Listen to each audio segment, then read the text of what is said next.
হাই দোস্ত, কথাটো হ'ল কি জানা, আজি আমি আহিছিলোঁ বুলবুলৰ ঘৰত।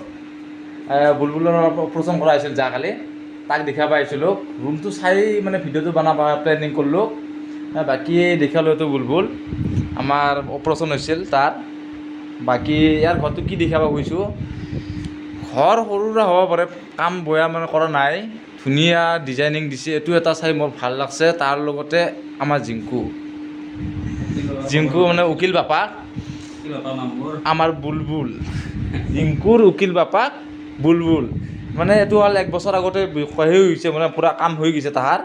বাকী আৰু 2 বছৰ পিছত 4 বছৰ পিছত যেতিয়া বিয়া পাতে মানে কি উকিল বাপাক তেওঁৱে। বাকী এইবিলাক মানে কি ঘৰৰ পুটিং নাকাটবা পাৰে, আমি পুটিং কাটছোঁ ঘৰত, কিন্তু কাম নাই। কিন্তু বুলবুলে ধুনীয়া সাজাইছে ঘৰটো, মোৰ ভাল লাগছে। বাকী মাল বস্তু ভাল বস্তু দিছে সৌৰাকে। এইখিনিয়ে দেখাব ইচ্ছা আছিল, দেখালোঁ। आए घर का है ना, ऐसे तो सताए ना, देखूं